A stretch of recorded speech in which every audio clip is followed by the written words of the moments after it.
I'm sure everybody has been asking you, presumably you've been asking yourself, how much can anyone trust the Taliban? You're welcome. Good to have this opportunity. The point is that we know one another. Both sides have their own views, their own vision, their own differences. But at the same time, the fact that both sides have agreed to get together and to start talking about finding a solution, it's not an issue of trusting one another. It's the issue of realizing that war is not a solution, fighting is not a solution. Let's get together and find a peaceful way towards the future, towards a better future for the Afghan people. What has been happening behind the scenes in the lead up to these talks there in Qatar? Because as we as an international news channel see Afghanistan, we regularly report on terror attacks that kill civilians, that damage and destroy infrastructure, and the country doesn't seem to, at the moment, actually be in a position where these talks might bear fruit.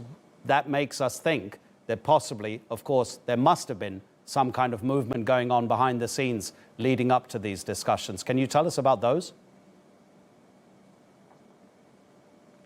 I would say that both sides have emphasized on the need to find a solution. That's important.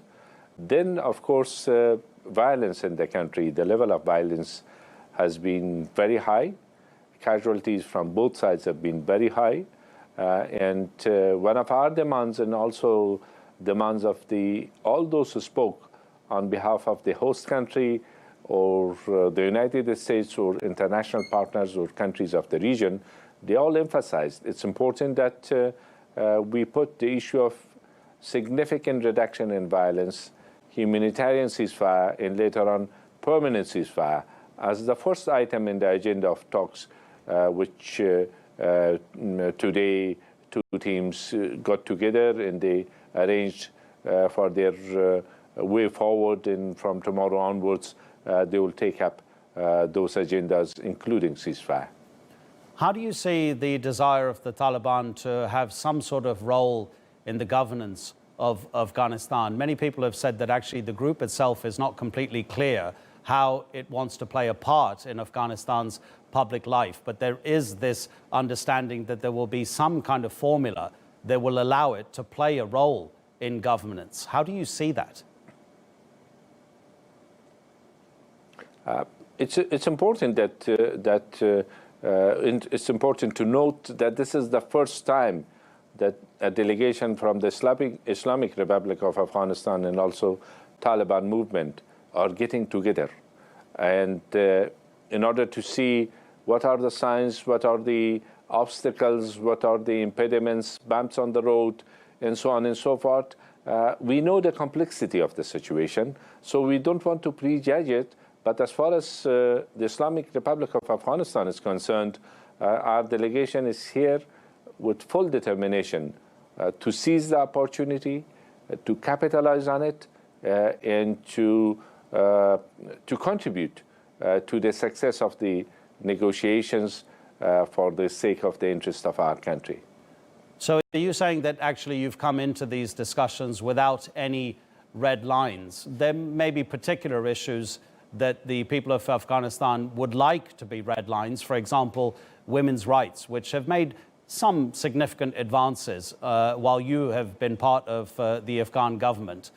And many people would say that that probably should be a red line. I mean, we could think of other examples. What if the Taliban would say that they would like to administer some schools or might like to have some sort of role in regional governments, considering that they control the most territory that they have controlled since the American invasion all those years ago?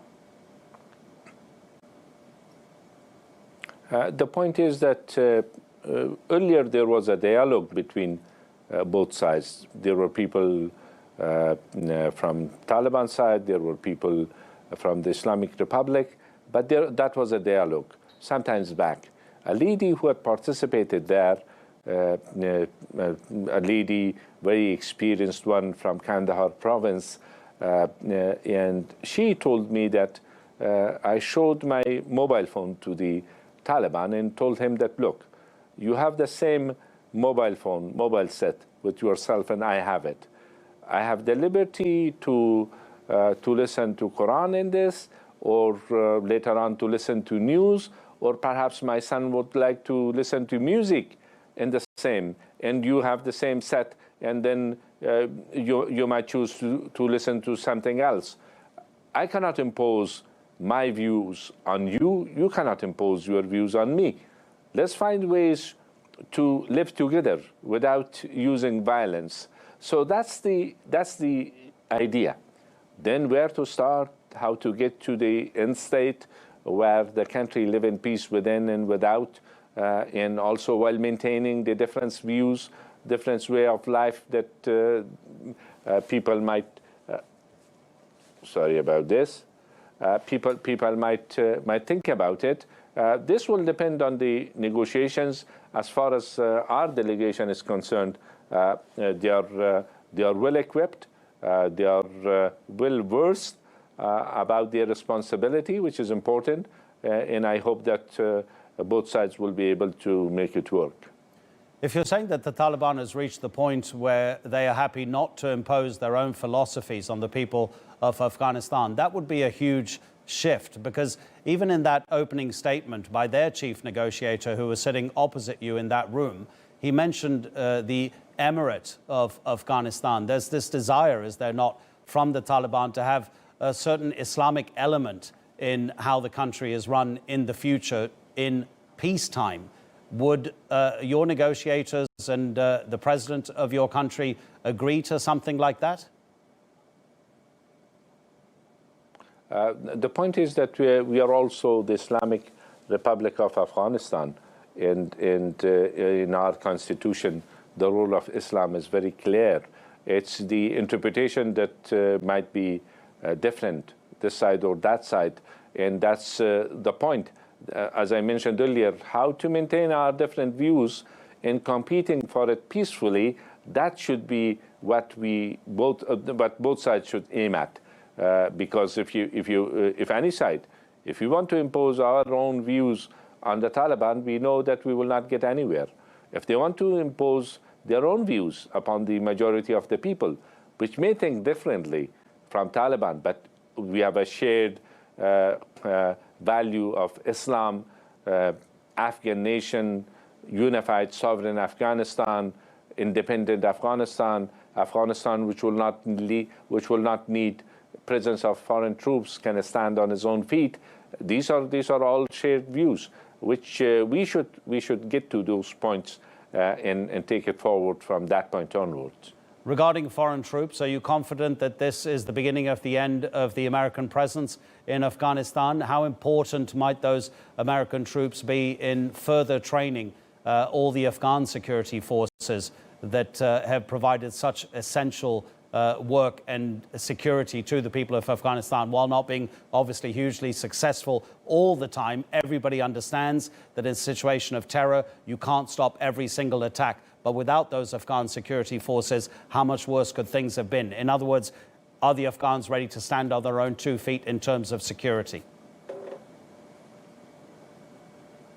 U.S. troops, the NATO troops, are there in Afghanistan for a reason. And you know that today is 12th September. Yesterday was September 11th. And what happened in the United States, and later on the events which took place in other parts of the world. So they are there for a reason, and they have, even in their agreement with the Taliban, signed earlier this year, they have stated that their presence is condition-based, and both sides should create those conditions together. For example, the presence of Al-Qaeda will be a threat to our own citizens, but also to our partners. We should create conditions that Afghanistan is not harboring terrorist groups or things as such. So at the moment, the number of troops are much less than before. And at the same time, we believe that once there is peace, there will be little or no need for the presence of international troops or foreign troops in our soil. Most of our resources in energy goes to war, unfortunately.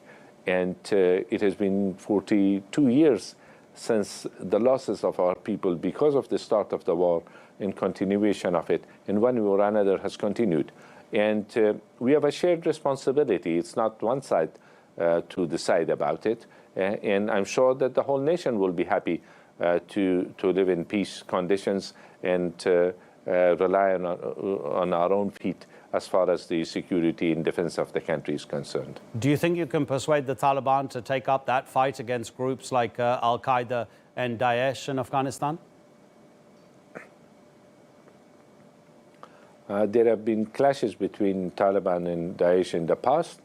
With Al-Qaeda, they have made a commitment to the United States that they will sever all links with Al-Qaeda and cut those links and will not support them. And it's important that Afghanistan soil is not used by any terrorist group against any country or against our citizens, first and foremost. Dr. Abdullah, if you don't mind, I'd like to just concentrate, just as we come to an end in this interview, on your personal situation. You were part of the resistance against the Taliban led by the late Ahmed Shah Massoud, and then, of course, you became part of the government of Afghanistan. You've been witnessing this Taliban violence ever since it began, really.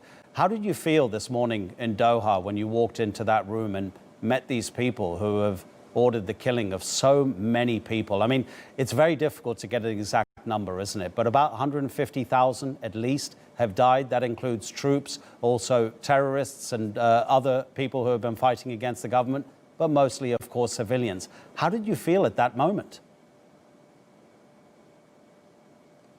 I would say that when we look at the suffering of the people, the losses of life, properties, and opportunities of the country, as Afghans, of course, we feel sorry for what is happening to our country and to our people.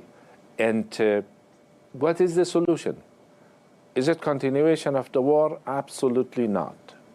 And as I mentioned this morning in my statement, that there is no winner in the war. But at the same time, if it is inclusive, peaceful settlement, nobody is a loser. And with the continuation of the war, nobody can win. My view, my sense, I wish country has not gone through those sufferings that we all witnessed it. From the Soviet invasion of Afghanistan, I was part of the Mujahideen groups in the resistance against the Soviets, later on internal situation, and then the resistance against Al-Qaeda, and then the formation of the government. I wish we should have found much earlier a way to talk, a way to get together, a way to contribute to the well-being of our own people. So it was a mixed feeling. It was memories of the past. It was, at the same time, hopes towards the future, not only for ourselves, but our next generations. Dr. Abdullah Abdullah, you know the whole world is watching your work, and of course everybody sends you their very best wishes and hopes that the future of your country will be the one that its people so richly deserve. Thank you so much indeed. Dr. Abdullah Abdullah speaking to us from Doha, where he's leading the negotiations on behalf of the Afghan government with the Taliban.